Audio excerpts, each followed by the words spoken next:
Kamusta, Capricorn? Welcome to Like a Tarot.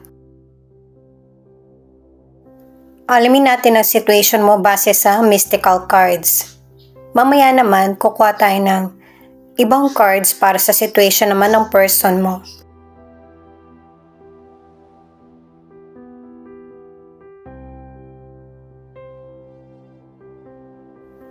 Sa card na ito ay pinapakita na kayang-kaya mong dalhin ang sarili mo.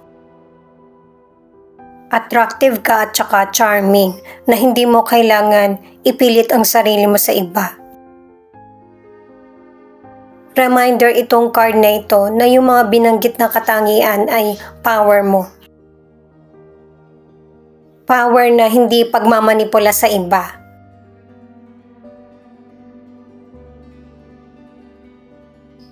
Itong card naman na ito nagsasabi na yung progress sa buhay mo ay medyo mabagal. Pero huwag kang pa-pressure sa mga nangyayaring sitwasyon sa buhay mo. Dahil sa iyong mabagal na progress ay advancement pa rin. Nagpapatuloy ka pa din. Pangalagaan mo yung sarili mo kasi wala kang sitwasyon na naiiwan or naaantala. At saka napapansin ko sa card mo na may ilang person na nagkakaroon ng maling akala sa iyo na mahirap kang malapitan. Kaya misteryoso sa ibang tao yung aura mo or itsura mo. Mas lalo ka pang nagiging attractive sa kapwa mo. Ito naman yung cards para sa situation ng person mo.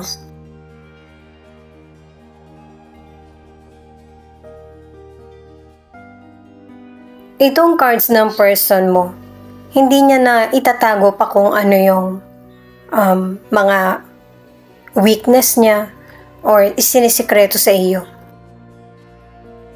Dahil sa nalalaman mo din agad o nakakarating sa iyo. At saka naaapektuhan yung person mo sa mga ipinapakita mo sa kanya kaya hindi na rin siya magbabalat kayo or magpapanggap. Na para bang siya pa yung nagkaroon ng maling timing sa pagbubunyag sa sarili niya kung ano siya. Kaya yung kilos ng person mo, nag-iingat din siya kasi nakikita niya sa'yo na kahit anong gawin niya or sabihin niya, hindi ka na naaapektuhan. Ang ilan sa inyo, affected ka pero hindi mo pinapakita ng harapan. Kung ang tinutukoy mo man dito ay person mo, past person mo, family member, or kakilala.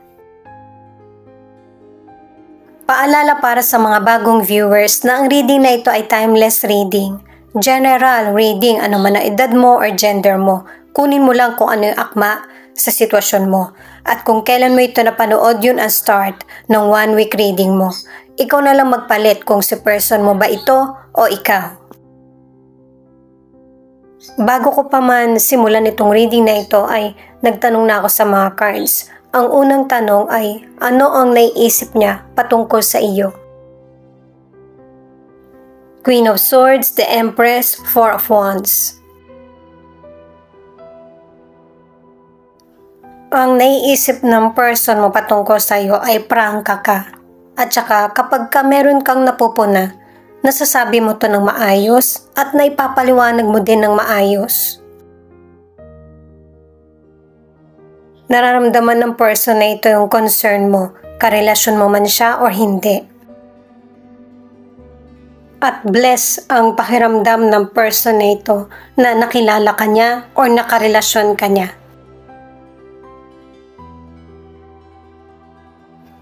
Ang ilan sa inyo sa career o negosyo, kasamahan mo man to sa trabaho o kaya customer mo, na maraming napupuna sa mga ginagawa mo or ideas. Naapektuhan ka rin sa sinasabi sa iyo sa una, pero unti-unti nakakasunod ka na sa nasasabi sa iyo or komento. Kaya mas lalo mong napapaunlad ang kaalaman mo sa career o negosyo. Natututo ka na rin na makibagay sa kapwa mo. Nakokontrol mo na yung emosyon mo. Ang ilang Capricorn, gusto mo pang subukan yung ibang career o kaya negosyo kasi gusto mo pang magkaroon ng marami pang experience. Sa mga single, may potential person ka makikilala pero kailangan maintindihan mo din yung situation niya. Kasi itong person na ito ay seryoso sa trabaho pero gusto rin niya ng love life. Naghahanap siya ng karelasyon na makakaunawa sa kanya at mag-a-adjust din siya para sa person.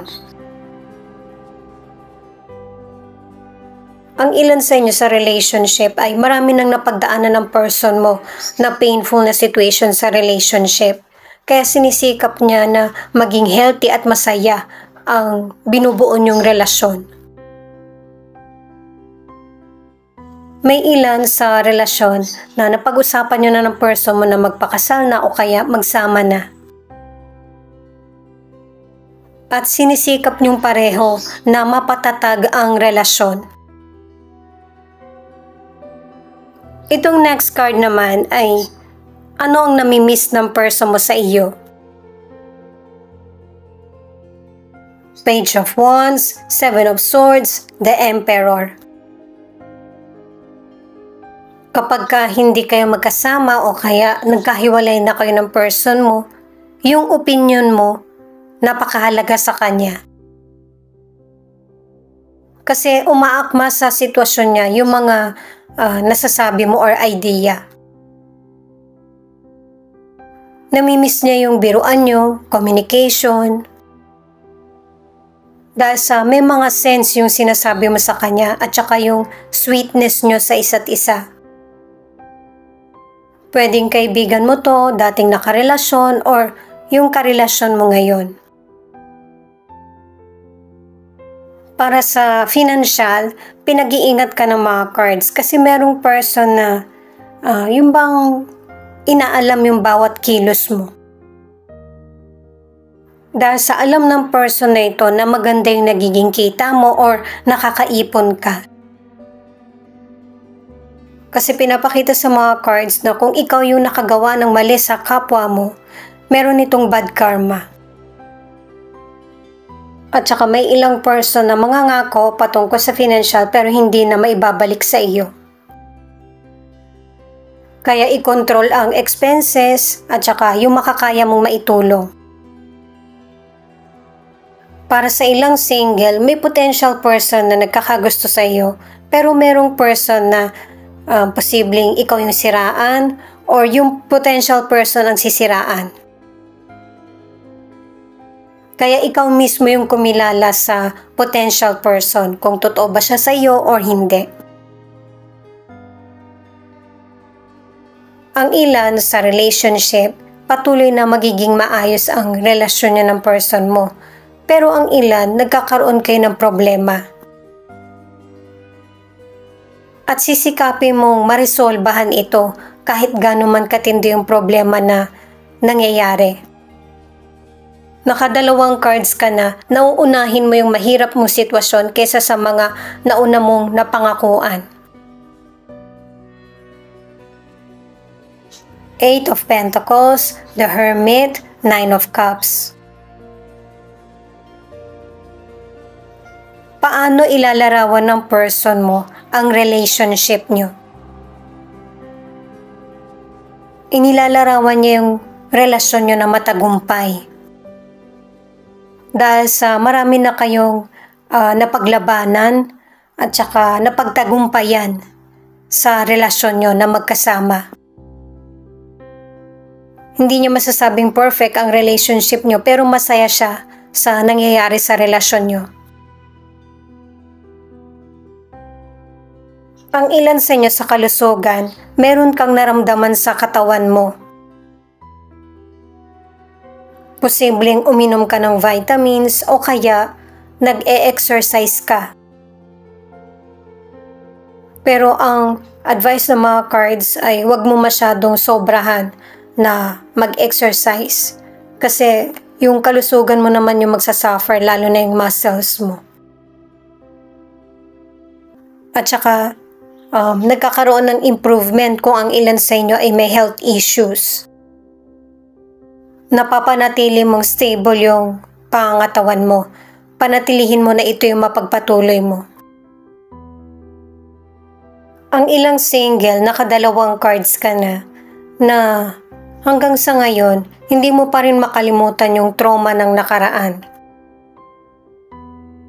Pero hindi ka mananatili na ganito yung situation mo kasi soon, makaka-move on ka.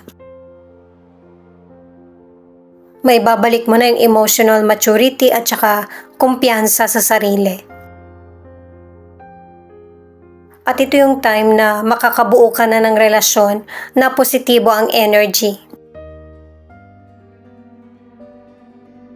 Ang ilan sa relasyon nagkakaroon ng strong at saka secure na relasyon. Yung person mo, naiisip niya na magkaroon kayo ng bonding. Yung kumain sa labas, or ipagluto ka niya, or tulungan ka niya sa gawaing bahay. Kasi base sa mga cards, na-i-apply na ng person mo yung maturity sa relasyon nyo.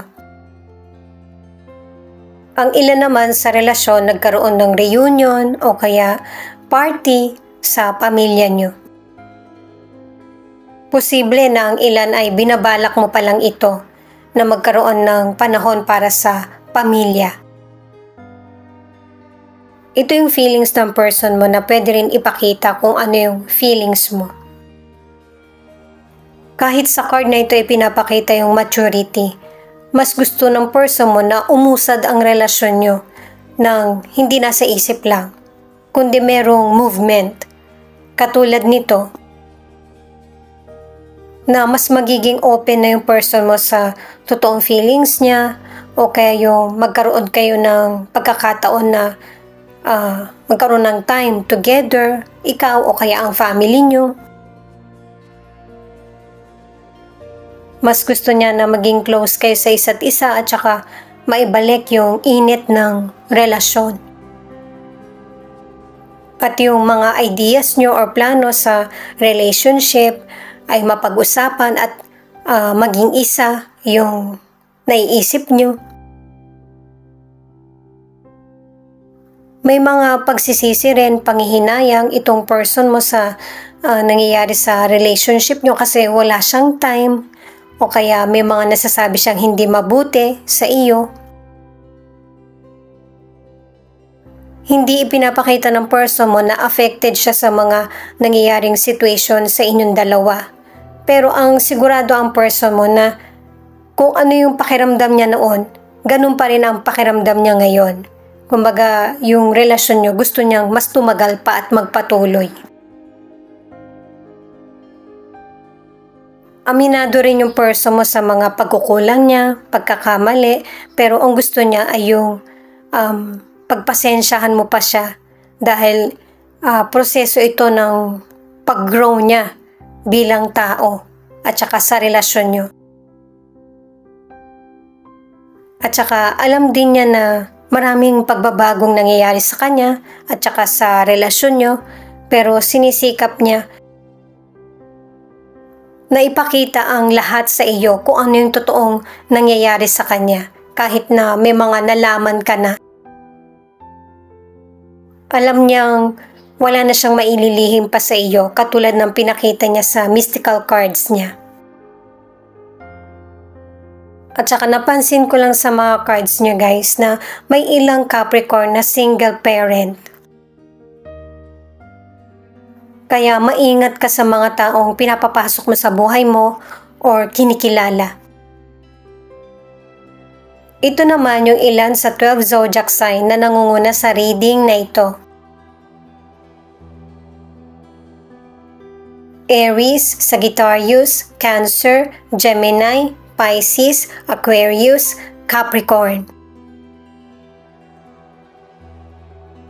Thank you nga pala sa mga nag-like, share, comment, and subscribe. Ingat po kayo palagi saan man kayo naroon. Ito naman yung mga letra na posibleng andito yung letra ng pangalan ng person mo or letra ng pangalan mo. X, Q, V, T, O, W, A, Z, U.